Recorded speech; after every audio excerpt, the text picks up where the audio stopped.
Mr. Prime Minister, you just opened the first ever edition of the FII Priority Summit in Tirana, which is an investment forum, just after hosting the EPC, the European Politik Conference. What is your recommendation to make public and private sectors working together in this current era?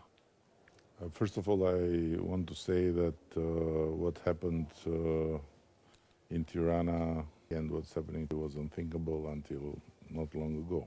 And I have to very much thank you and thank the Institute for this amazing opportunity. And I was very surprised to hear from Mr. Ramayan that this is the first time in Europe. This is the best way, I think, to approach exactly the very fundamental issue of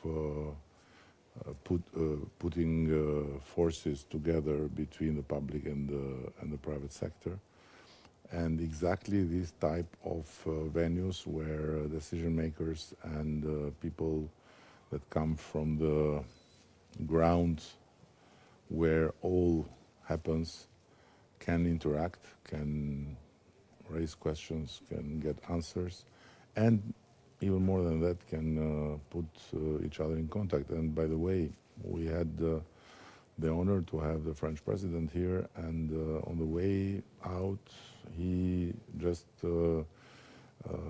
took and gave contact with 3 people. And one of them was a guy working on healthcare AI, and he said that he was based in London, and President Macron said, "Why in London? You have to come in Paris. Give me your contact. I'm going to call you." So it's amazing. It's absolutely fascinating. You know, I discovered your country in total humility only a few months ago with my wife, and we fell in love with the country, with the people. And each time people are asking us, what do you think about Albania? I don't know if you will be happy with my comparison, but I think you are the new Switzerland of Europe. You are you are at the very center of Europe, so in terms of geography, you have even more legitimacy to be at the, I would say, hub for Europe. Number 2, the culture, the mix of culture, the mix of religion, a country of peace, a country of tolerance. So why you were so discreet until today? Because the whole world is discovering now Albania and discovering Tirana. 90% of our delegates are so positively surprised by the choice we made, and I think it's just the beginning. So what do you expect the future to be for Albania? First of all, I was a bit scared when you said the new Switzerland, because on one hand, we are not, I think, able to become perfect like a Swiss watch. And on the other hand, if we would, then Albania would be terribly boring. So I prefer, let's say, a new Italy, where you find opportunities, where you find the pleasure of hospitality and of food, but where also you don't lose your smile. We have been blessed by God, but cursed by history, and we gave a big contribution to this curse, to be frank, for many, many centuries and years. And this country, where in a very small territory, 28,000 kilometers, you have 2 seas, you have mountains, you have 9 rivers, lakes, different landscape in every kilometer, is really a place to visit, is a place to stay, is a place to invest. But on the other hand, this country has suffered dramatically from stigma, and it was really very difficult to get people in Albania because the stigma was very heavy. And then when they came, every time they came, then they said, wow, it's not what we expected. Now we are out of that. We ended last year with 12 million tourists, and it's huge for a country of only 2.4. We are looking now to get exactly what very graciously you are bringing to the country, you know, the excellence, the really top quality, because we need to balance the mass with the quality. Otherwise, we can lose on the way not just the chance to be Switzerland, which I don't think we have, but even a chance to be a new Italy.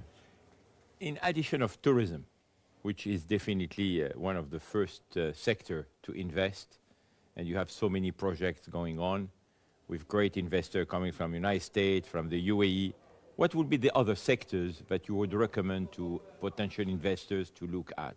We have a very, very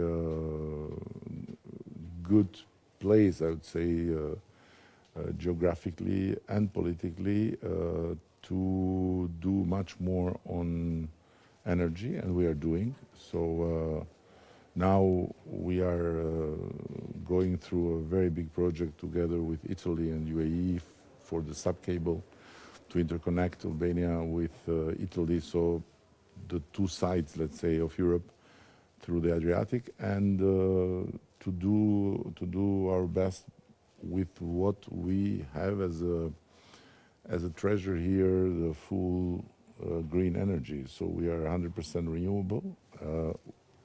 The problem is too much hydro. Now we are building solar. French companies have come, and other companies have come to build more on solar.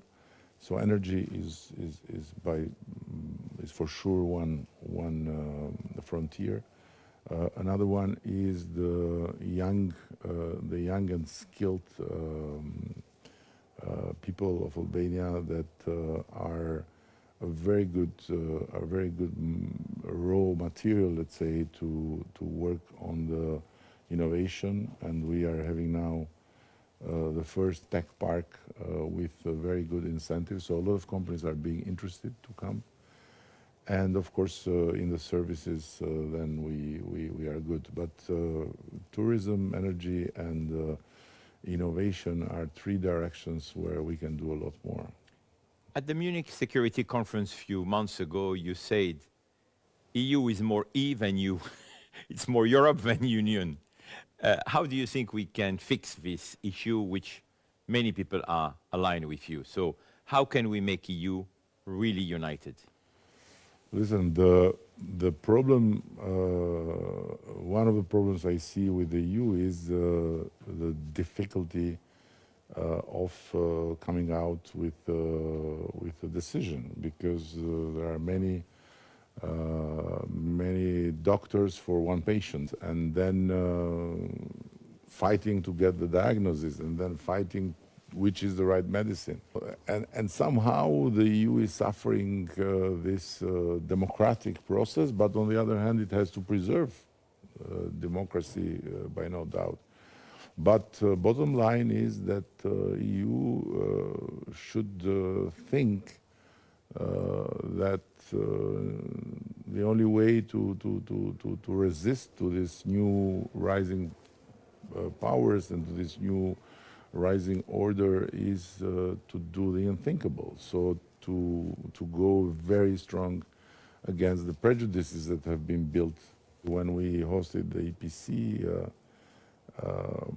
I said to them, listen, we have decorated this home with kids' drawings, but I find very, very similar the dreams of kids with the dream of the founding fathers of Europe, because both are not captured by the myths of the past.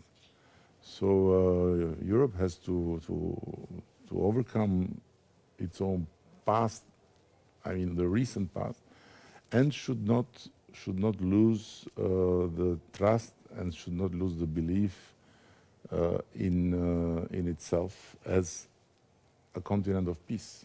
So it's good to rearm It's good to prepare to defend ourselves, but we have to not forget that what is worth defending in Europe is not just the physical territory, but it's the soul of Europe, which is practically the soul of the world.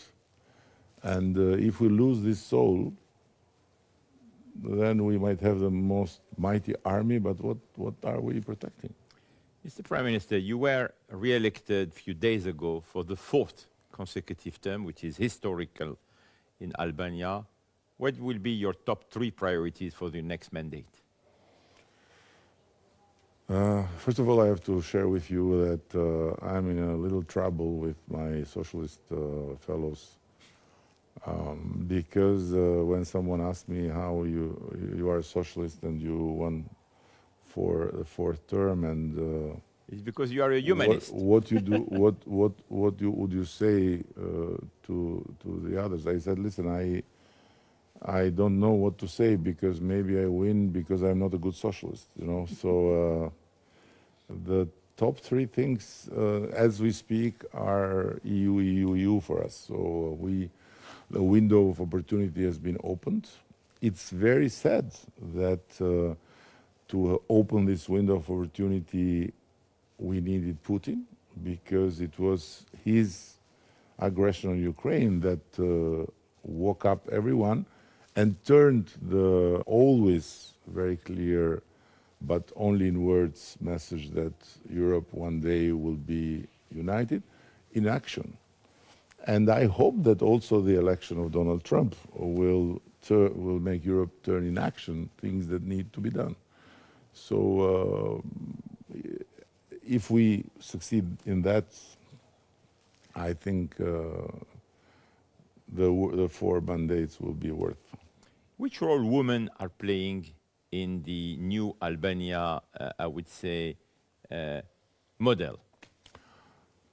Listen, when we started the campaign, I wanted the campaign to start with the women. So half of the campaign was rallies with women.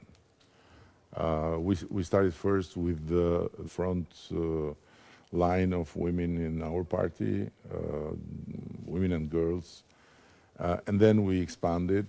And then one day, you know, sometimes when you campaign, you can say things that you know, can be not really perfect and then can open discussion. But one day I said, listen, we are mobilizing the women because 56% of the women and girls in Albania vote for us. So this is a big force. And if we have the women, we have the first voters, then we need just half of the men because the other half are dumb. And this opened a big issue here, how we can say the other half are dumb and so on.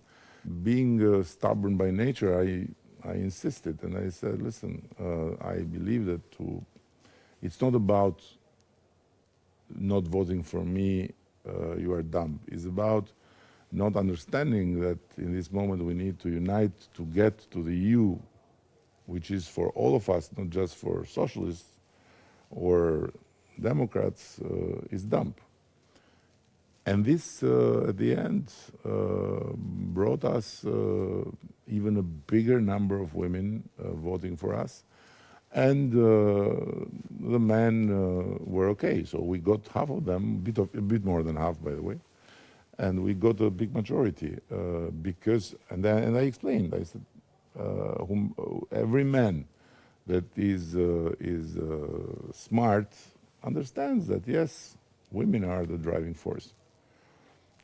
And we have worked a lot about that because in this country we have had 2 phases. One, a long phase of centuries where women were treated like, and in that famous common law, which has its bright side of hospitality, there is a very dark side about women. So the woman is considered as one of the animals of the house, the livestock. When communism came, they talked about emancipation, but what they did was that they forced women to come out from their houses. They forced them to work. But communism was very much about against the femininity, against the beauty, and was about uniform. And women were depicted like men, you know, like they are strong as men. And even in the paintings, in the pictures of propaganda, you never saw a beautiful woman. Then when freedom came, we had this first wave of Miss Albania, Miss Tirana, Miss the school, even Miss the kindergarten, you know, and because it was kind of a revolt to show up the femininity, but still, of course, was not the way. So when I took the leadership of the Socialist Party, we started to put quotas. We started to invite girls and women to participate, and then we changed the whole thing, and it's very worth. You just spoke about painting, pictures. You are an artist. You are a sculptor, you are a painter. I think culture is in your blood. How this culture, which is part of your DNA, is helping you in your day-to-day job of Prime Minister? For sure, I draw during meetings, and this helps me to keep some balance. I didn't know that, but on the way I read a study, I guess from the Department of Psychology of MIT, where they looked on people that doodle during meetings, because there are a lot of people that doodle, not artists, but. And there were two findings that shocked me. You know, one is that people that doodle during meetings, they have average 30% more concentration on the topic that is being discussed. And it makes sense, because when you are sitting and you discuss and you have something else in mind, then you look, but you are elsewhere. While when your eyes and your hands are doing something apart, you focus. Automatically you are focused on what is taught. Wow. And the second finding was that 50% of the people that doodle during a meeting are less stressed from the topic that's being discussed. And this I can witness.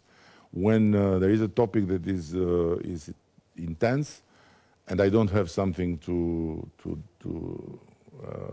draw, I get nervous very fast. Otherwise, when you draw and you wait for your moment to kill, you know, you don't just jump on everyone. So this has helped me. I believe it has helped me in the beginning when I was mayor, that I started to color, because we didn't have any money, so to color the buildings, and then from colors to go further.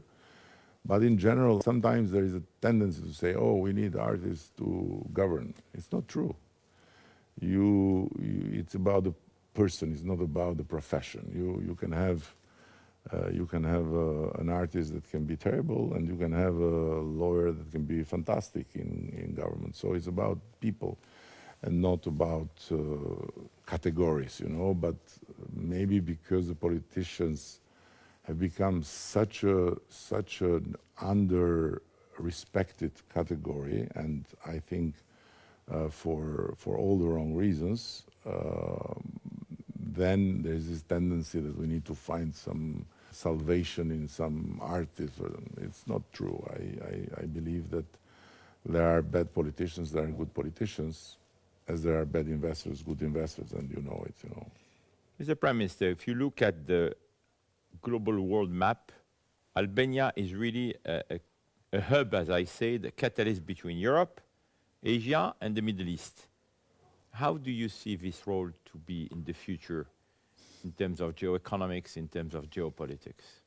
Listen, this is a bless for us because of the composure of the society with Muslims and Christians. Thanks God, with no problems. On the contrary, no boundaries, no prejudices, no nothing. We have the natural propensity to look everywhere, although it's very clear that Albanians are very staunch EU and Europe in general lovers. So Europe has always been our dream. And when things have evolved, we have had some periods of time that politics became too much focused only on the West, and we didn't build relations on the East. And I changed that, starting by putting in our foreign policy document that we don't have only two strategic partners, Greece and Italy, but we have three. We have also Turkey. And then I started to build up the relation with the Middle East, with the Gulf countries.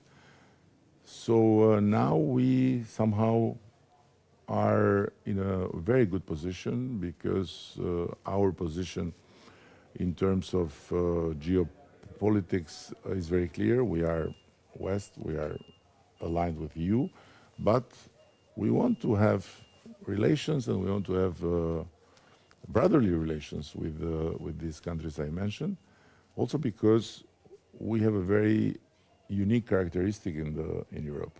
So the last visit of the last high-level visit to Moscow was 1960. So we never visited Kremlin and never had a visit from Kremlin or from a government official because of our history, but also because there is no appetite to get closer to Russia. And no Russian money, no Russian investment, or nothing. With China, we have a good relation. I mean, not like with Russia. We have a good relation, but still, there is no Chinese investment and there is no big cooperation like with Serbia or North Macedonia or Montenegro and China. So for us, this is a bit the horizon from the Middle East to Europe. America is new in the pitch through the investment that you were mentioning, but also investments in energy. So we would like to do more, and it's good. We are happy with that. My last question, Mr. Prime Minister, what is your wish, your dream for the world, for Europe, and for Albania? I'm a fanatic lover of that text of Abbe de Saint-Pierre, which I find absolutely crazy. Imagining an abbé somewhere in France having this vision and opening up the eyes of people about how the world could look differently, and putting down a concept of this perpetual peace union, the union of perpetual peace, which for him includes Russia, goes to the east, to areas that at that time were under the Ottoman Empire, and which means not necessarily that every one of these countries should be in the EU, but every one of these countries should be part of the same community, like Switzerland is not in the EU or Norway is not in the EU. UK, let's see, because they look that they are crossing a depression desert. So this is what I would dream about. But as Voltaire wrote, there were light interests and petty caprices that didn't allow this big vision to, because at the end it's that. It's the egos, it's the individuals in time, and the EPC is a bit that, because France has always carried this idea of a larger Europe without necessarily all in the European Union. Mr. Prime Minister, thank you so much for your hospitality. It's an honor for me. Thank you for having us in Tirana. We hope to see you in Riyadh to our FII flagship conference in October. No, now continue the conversation. Now I have no choice but to come, even if I would have something else. But I would come with the biggest pleasure. It will be an honor to be part of this movement, of this sect.